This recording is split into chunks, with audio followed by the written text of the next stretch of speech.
And we're live. Good evening, beautiful people of the You Create the Dream page, and welcome to Awake in the Dream.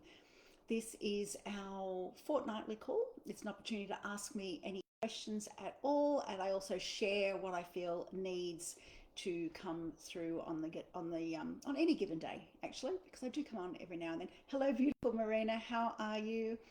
Happy Monday. How was your weekend? So do say hi as you come on. Let me know that you're here. I, as usual, like to acknowledge everybody's beautiful presence. Good, thank you, Marina. I'm good. I'm very good. Thank you very much. Big night tonight. So we have Awake in the Dream followed by I Am Woman. So for those, oh, hello, beautiful Valerie. How are you? You made it. How is everything going in France? Yeah, so big night tonight. We have the Awake in the Dream call followed by the I Am Woman program. And for those that are on the part of the I Am Woman program, tonight we're getting into receivership. So it's a biggie and an all important one because there's no point putting your desires out there if you're not going to allow them in. Hello, Sharon. Hello, beautiful ladies. So tonight, this only came through probably in the last hour or so. Actually, it would have been just before we posted what tonight was about. So I don't know how long ago that was, maybe an hour or two. But what really came through for me today was the need to understand the energy that backs who we're being in the doing, but also the energy that underlies our emotions, like what's really going on for us, right? So for those that have been a part of my programs, you'll often hear me saying that we're like onions, and most people don't like that because the onion feels as though it never ends. However, okay, we're like we have layers, right? Or you could actually also liken it to an iceberg. So what you see on the surface is really just a glimmer of what is underneath the um, the surface of the ocean. Valerie, absolutely amazing. Finally, a bit of cooler weather, beautiful. So good to reconnect with family. I'm sure it is, Valerie. It's been a while since you've been back, so I'm so happy that you're having a great time. Okay, so we are like onions, we're layered, or we're like the iceberg, right? So what you see is a little of actually of what's really going on underneath the surface. So it's important that we question everything. I know you've heard me say this before: question the narrative, question everything, right? Question what you see, question what you hear. Even your own stories, your own emotions need to be questioned. Often the emotion that we're actually displaying at any given time, or the dominant emotion, is just the tip of the iceberg for what's actually really going on with, in those underlying layers. Marina, perfect topic, beautiful, tends to always be on point, right? So if we want true healing, if we want true freedom, then we need to always look at the energy that backs who we are being, and who we are being, and also what we are doing. Like, why am I doing this way? Okay, what is it? What part of me feels I need to do it this way? Who am I being right now? Am I being the greatest version of myself? Am I being a bitch? Am I being kind? Am I being loving? Am I being nasty? Those sorts of things, right? Who am I being in the moment? And also, what's the energy that's backing what I'm doing? Also, why am I doing it? Am I doing it because I want to do it? Am I doing it because I need to do it? And if I'm doing it because I feel I need to do it, then why do I feel I need to do it? So we need to question, hand on heart. I'm always saying it, hand on heart. Question everything. Why do I feel I need to do this? Because I feel that, I might get a hard time. They'll give me a hard time if I don't do it. Okay, so then what's really going on? Do I want to keep the peace? Am I afraid to say no? Am I afraid to honor myself? Do I feel the need to please? All these sorts of things, right? We need to question everything. Hi, Katerina. We need to question absolutely everything to find out what's really going on for us. Where are we really coming from? What is the energy that is backing who I am being and what I am doing? Valerie, I've had so many ahas of the emotions during the trip. Oh, I can imagine. And you knew before you left, Valerie, that you had a feeling it was going to be very much a big component of your healing journey. So layer upon layer upon layer, right? Up and out. So learn to question everything. And I know I'm always saying that, but I feel like I need to constantly remind everybody to question everything, not just to question the narrative, not just to question,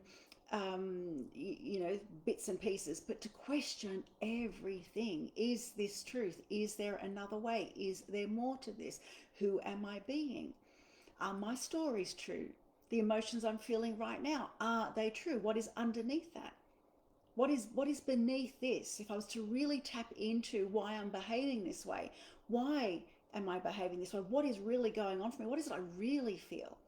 What is it I really feel? Where in the past have I felt this? And when did I first feel this? Right? We need to get into the habit of constantly doing that, because if you want to peel through the layers really quickly, you're going to need to target all those aspects. And the deeper the aspects are, the more you're going to undo the surface stuff really quickly as well. So what is really going on? Basically, what's really going on? Something as simple as placing your hands on your heart and asking the questions is going to make the biggest difference. What lies beneath this? You want to get through those layers quickly?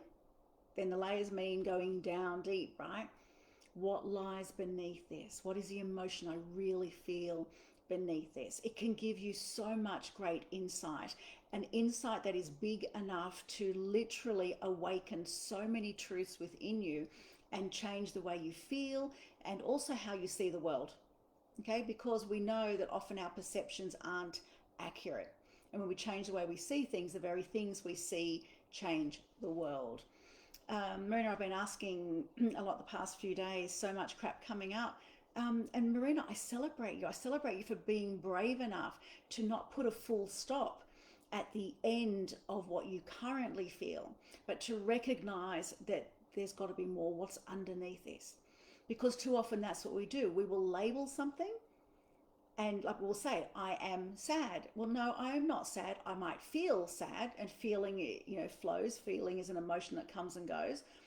But we need to say, I feel sad rather than I am sad. But also when we put a full stop beyond it, we're just stopping there. We're not honoring the gift that is being presented to us with either what we're witnessing or what we're feeling, to actually go, okay, what is going on here?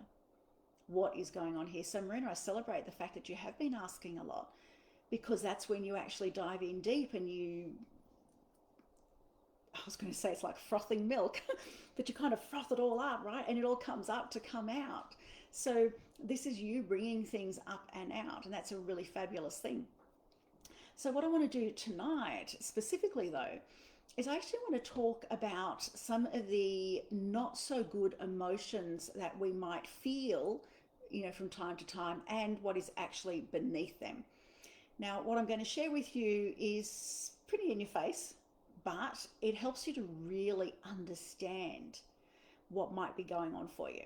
So as an example, when someone is angry, what is really going on? It's easier to see that someone is angry, right? It's easy to tell that they're angry, but rarely do we see what actually might be going on beneath the surface. When we're angry ourselves, we're so in the moment being angry that we don't even really stop to think about what might be going on for us. Sometimes we do afterwards, right? But in the moment when emotion is high and intelligence is low, we don't always really look at it. So anger is often a signal for a need. When we get angry, it's because we need something. But we have to ask ourselves, what is it that I need right now? What am I really feeling? What do I really need? I'm angry about something because I need something and I feel that it is not being met. Okay, so what is it I really need right now would be a question we would ask there. And often when we feel angry and we feel that, our need isn't met, or when, we're not getting it our way, the right way, the thing that we want, or whatever it is, well, often what will happen is we feel a loss of control over others or even ourselves. So we're angry at them because We're trying to, we feel like we've lost control. They're not giving us what it is that we want. So I'm going to be angry at them. Or we're angry at ourselves and we're attempting to actually, like, regain ourselves, regain our control, regain control, right? That's probably what I want to be saying here. We want to regain control. So that's what we need to be looking at. And as you think about it, you start to realize that, holy shit, when I'm angry, that is exactly right. When I'm angry, I feel like I'm not getting things my way, or I'm not getting what it is that I believe that I want and what I need. And because I'm not in control, I'm going to get angry and I'm going to be louder so I can regain control. Makes sense, yeah? All right, how about anxiety? What's really happening when we feel anxious? If you feel anxious, it's only because you're not here in the present moment. In fact, what's happened when you are anxious, if you've placed too much of your energy, your personal power, into a perceived fear of the future, or of a future that hasn't even happened yet. So what you're doing is you're incapacitating yourself to avoid your imagined situation, because it's not happening right here, right now. Right here, right now, you're anxious about something that hasn't happened yet. You're getting yourself all worked up and fearful about something that might happen, could happen, that hasn't happened yet. So you're creating a story. It's a perceived fantasy. Your power is not here in present time. You're losing it to a future that hasn't happened. And what happens when you do that is you literally stop yourself from living in this moment. You're incapacitating yourself to also avoid an imagined situation, not a real situation, but an imagined situation. Marina, ouch. I know. These are all ouches. They're all ouches. Okay, how about boredom? Let's look at boredom. When we, so when we're bored, or when we say, first of all, I don't understand how anybody could be bored, but anyway, we need to remember to always put ourselves back in the position of power, right? No matter what it is that we're feeling. But let's look at boredom. We need to put ourselves back in the position of power and to remember that in each and every moment we have a choice. So in fact, if you're bored, then you're choosing to not take responsibility for your own happiness, joy, life, or entertainment. Because what are you sitting there waiting for? Another ouchie. Okay. Confusion. Okay. How about when we feel confused? So when we feel confused, you're confused because you're afraid to make a decision. Because confusion doesn't happen when you've only got one choice. Confusion happens when several options, one or two or more options are presented to you. So what happens when we're confused is we're afraid to make a decision. Why? In case it's the wrong decision. But here's what we'll often do. You'll call a friend, you'll call a psychic, you'll call somebody else to try and ask them to make a decision on your future, your path, your purpose. Why? Because it gives you someone to blame if you end up making what you believe to be the wrong choice, right? So confusion then is, it's an act of laziness to keep you from dealing with a situation or making a decision. Valerie, ouch. Marina, have you been tapping into me this week? I don't know who I'm tapping into. I think it's the collective. There is stuff going on. And the thing is, we need to peel through, like where we're headed, we need to travel light, right? And if we need to travel light, then we have to get rid of all these things in our backpack, the things that are weighing us down. So up and out, up and out. All right, how about depression? So if anxiety, fear, things like that is losing too much power into the future, the opposite of that, depression, is losing too much of our power into the past. And this is a really huge one with depression and a big money spinner for Big Pharma, right? So Big Pharma has led you to believe that it is a chemical imbalance, which is now scientifically proven to be incorrect. However, they will lead you to believe that it's a chemical imbalance, and they have made a huge amount of money out of handing out antidepressants. The moment you say, I'm tired, I'm not sleeping well, or I don't know, I just kind of just feel a bit flat, tired, worn out. Here, take these, correct? So, big business, okay? But depression is actually indulging in a sense of helplessness as a luxury so as to not have to do anything. That's a big one, okay? Including even thinking for yourself. I'm depressed. I'm tired. I don't want to think. I just want to sleep. I don't want to do anything. And maybe I'll take some pills just to keep me kind of like semi-balanced. But I'm kind of like checking out of life, right? So depression is losing too much of your power to your past because you're not really present, and you're not focused on a future because you're not thinking about anything that would give you any sort of form of inspiration or passion. So you're generally going to be thinking about the past, plugged into the stories, plugged into some of the memories, right? So you're losing your power to your past, and also what might have been, right? So not only are you thinking about the memories of the past, but what might have been if you made different choices, or if you, I don't know, hung out with that person instead of this person, whatever your story is, right? But here's the beautiful thing with depression, right? Depression, I don't even like the word depression. Feeling discomfort. Feeling, because that always comes before what they label as depression, right?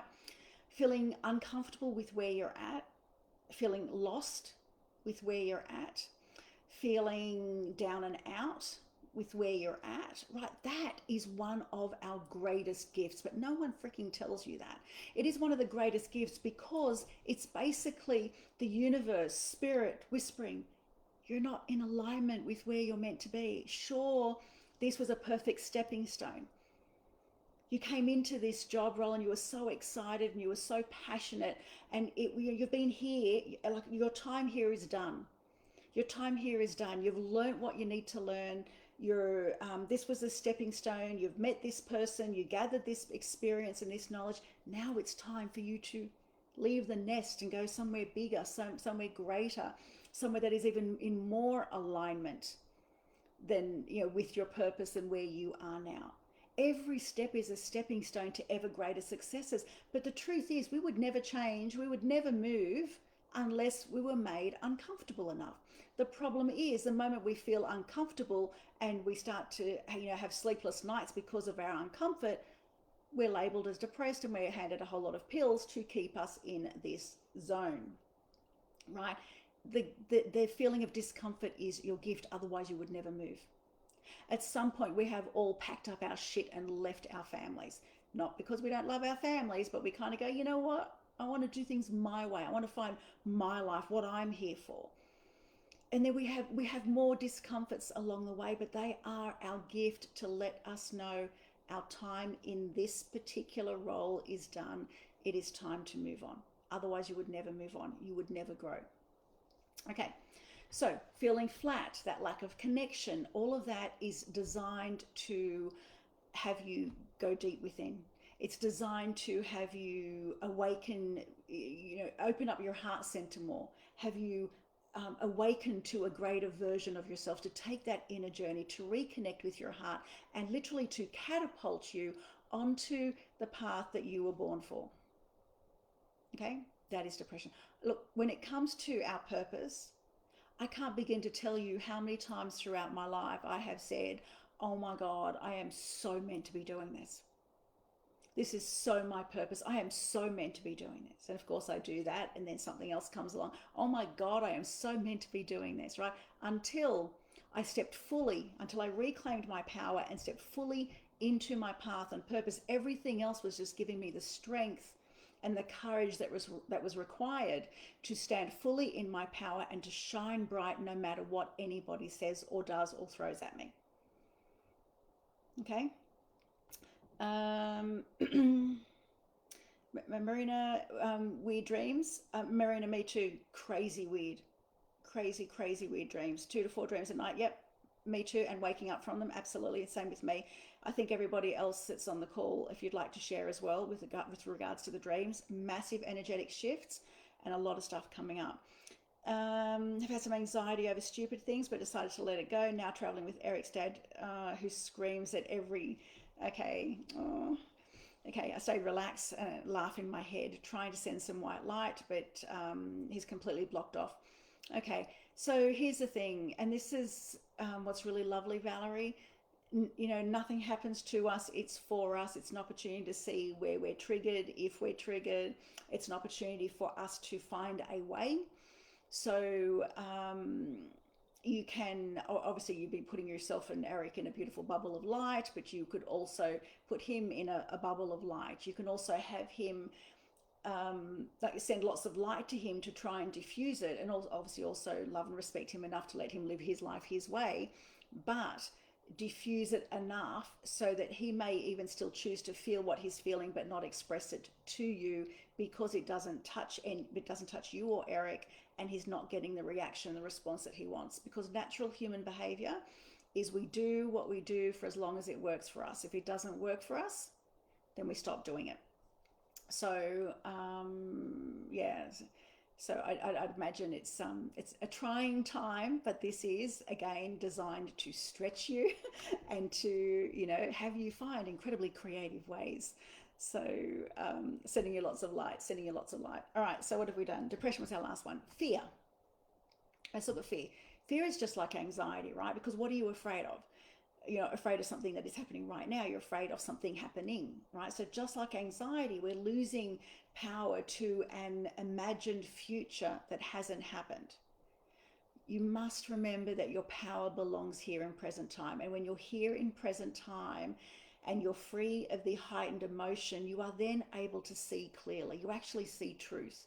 You'll always know what your next best step is, but you can't do it when you're in high emotion. And fear is an extraordinarily high emotion, right? So here in present time is the key to that one. Cars in a bubble of light since the beginning of the trip. Okay, Valerie, thank you very much for sharing that. But if he's in the car with you, then we need to actually make sure that any of his stuff easily filters through and is sent off to the universe to become love and light. So you just want to really affirm that, because it could very well be that it's you're all drowning in that stuff, and we don't want that. Grief. Okay, grief, just like all other emotions, is pardon me. All right, grief. The iceberg runs deep is what I want to say with grief. Okay, because it is a difficult one. There's a fair bit of pain when grief is involved. So we have to also remember here with grief, there is an iceberg, and what's it really about? What's really going on, right? When we're in grief, is it really about the other person that we say that we're grieving, or is it about ourselves? In grief, we feel a loss of control over a source of love or attention. What meant so much to us and gave us so much is no longer here. So the grief is our grief for our loss. I'm hoping that makes sense. Okay, it's our pain. The grief and the grieving process is our pain that we're having to go through. Okay, and the thing is too, in our heads, we do truly understand that the person is set free from the confines of the body. Okay, beautiful. Well done, Valerie. Guilt. Okay, all emotions can be debilitating, without a doubt. Okay, we can get ourselves so caught up in a high emotional state that we end up in, was it paralysis by analysis or whatever it is that they call it. So all emotions can be debilitating, but guilt is a huge one. Guilt can paralyze us into not taking any action at all. So guilt then is us indulging in our feelings over a past situation, so much so that it gives us an excuse to avoid taking action now. Think about it. Throughout our lives, when we've had those moments where we feel really guilty, shame, right? Shame, same sort of thing. I feel guilt, I feel shame, embarrassed about something that you've done. You'll paralyze yourself to the point where, I don't know, you won't go out again. You won't go out with that group of friends because you feel guilty about something you said or did, or you're embarrassed or what have you. So when we really understand the emotion of guilt, what we're doing is we're indulging in that, like we're feeding it so as to give ourselves an even greater excuse for not taking any action. Jealousy. Okay, another one, jealousy. Jealousy is all about our own sense of self-worth. And this should be an obvious one, right? Is it really about the other person? Or is it about ourselves and our lack of self-worth? The poison here is in the fact that now we're comparing ourselves to someone else. And because you're comparing yourself to someone else and you're choosing to see them a particular way and you don't particularly like yourself, right? So now you're feeling inadequate. And then you feel extremely jealous and you behave in a very, very poor way when you're extremely jealous. But the thing is, the comparison, the need to compare yourself is like so bad for us. It is so extremely toxic. You are not here to be like anybody else. And if you're not here to be like anybody else, then you've got to stop trying to compare yourself to other people. You are here to be you. And just like no one else on this planet has the same fingerprint as you, no one else is here on this planet to be you. So you need to be you. You need to be you, and you need to shine bright and love yourself every step of the way. Loneliness. Loneliness, like boredom, is you placing responsibility for your happiness on someone else. So you're expecting somebody to come and save the day. You're expecting somebody else to come and make you feel better about yourself. You're expecting somebody else to be your hero, right? You're wanting somebody, you're basically saying, I am not in charge of my happiness, that my happiness relies completely on somebody else. Why? Because I don't like my own company. I don't like the noise in my own head. So get your head right, fall in love with yourself, and learn to recognize that there are people, this is what's coming to mind now, you can be in a crowded room. This was me for many years. You can be in a crowded room yet feel extremely alone. When you get your head right, you will never be lonely, whether you are in a crowded room and choose to talk to people or not, or whether you are on top of a mountain by yourself or at home alone. You will never be alone because you will be so madly in love with the thoughts in your mind, the creativity, the fact that you get some space and time on your own to not watch television, not busy yourself with something else, but to go within and to allow the creativity of your mind and the inspiration, the wisdom and the guidance to come through and to inspire you to step up and become more than you were the day before. Because let me tell you, in the busyness, that stuff doesn't come through. So master your mind and you'll find that everything changes for you. Shyness. Shyness is not believing that you are enough. And this is me as a kid, actually for a long time, but it's believing that you are not enough. It's you being afraid of judgment and waiting for someone else to tell you that you're okay. That's why people will be shy or behave as though they're shy, because they're not shy deep down. But they've had trauma, they've had things that have gone on for them, in their lives, and they feel like misfits. They feel like they don't fit in. So it's best to be shy, to pretend to be invisible, and whilst they wait for someone to let them know it's okay to shine, it's okay to step up. That's what shyness is. When we learn to put our hand on our heart, and when we learn to question all of the emotions that exist beneath the dominant emotion that I am portraying right now or that I'm feeling right now, you're going to see that there's other stuff, there are other aspects, right, that are there that need to be looked at. And when you have your aha, and it's as simple as having an aha, you go, oh my God, that makes so much sense. Here I was thinking that I have anger issues, but what's underneath it is this.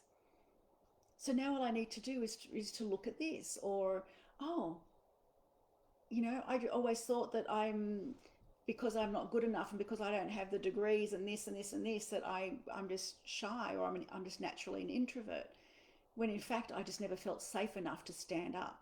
I never felt safe enough to speak like I was being heard, etc., etc. So when you start to recognize what's going on underneath it, you start to very quickly unravel a whole lot of stuff that comes up and out in one hit.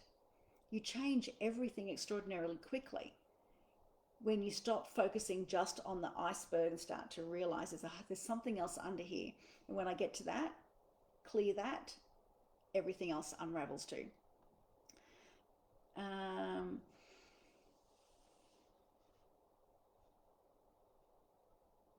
Okay, so I'm just reading Valerie's message. I had a conversation with Eric's auntie over the parted being present around us. I'm not sure what parted is, but she experienced light touches and loved it. And I told her it was okay, so it must be spirit, right? How beautiful, Valerie. I mean, through you, we already know, for most of us here in this group, as well as in I Am Woman and the Power of You, we know that the amazing, amazing impact you've had on your family through your own journey and through what you've learned and you're sharing with them. And it's just so lovely that you're there and touching lives in deep and profound ways. Would feeling defensive come from not feeling worthy, good enough as well? Yeah.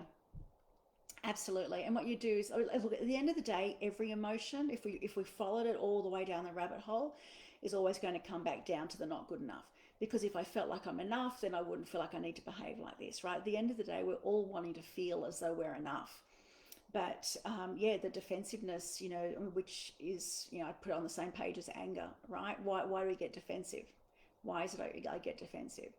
So needing to be in control. And then if we went down the rabbit hole, all emotions will lead to not feeling good enough. All of them. And worthy. Yeah, same. Good, not good enough, and worthy and not worthy are the same sort of emotions. Are there any questions at all? I might do simple videos on those emotions too, I think. We might turn them into little reels. I think it's a pretty good topic because it really helps people to understand, even to actually look beyond the emotion, the dominant emotion that you're seeing in somebody else, or also the dominant emotion that you're experiencing right now. Because too often we put a full stop and we leave it there. We've got to stop doing that. There's always more going on. Learn to question everything. So are there any questions at all? Anything I can help anybody with? I will be ending tonight's call in the next couple of minutes just so I can make a fresh cup of tea and get ready for I Am Woman. Big night tonight. So tonight in I Am Woman, we are going into receivership, the importance of allowing everything that you want exists. It's all energy, but you need to allow it in. You need to, and again, it'd be this sort of thing. This is the thing I want to bring up tonight too, about the questioning everything. What is it that stops me from receiving? What is it that what's the energy that is backing what it is I'm putting out there, and the energy that is stopping me from receiving it? So these are the things we need to be asking ourselves. Am I prepared to actually recognize what is holding me back from receivership? We'll be getting into that tonight. Are there any questions at all? I will wait another 30 seconds whilst I have a sip of tea in my You Create the Dream mug.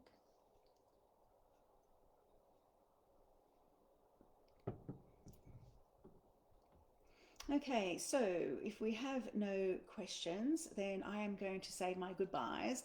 Valerie, I wish for you the most amazing time overseas. I believe you're back in maybe a couple of weeks, I think.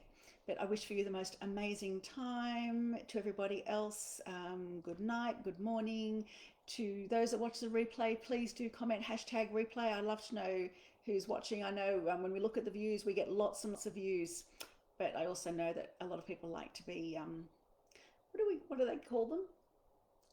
Is it creepy neighbors or whatever? I don't know, but people watch. People don't always like or comment. I would love you to. This is an opportunity for me to get to know you.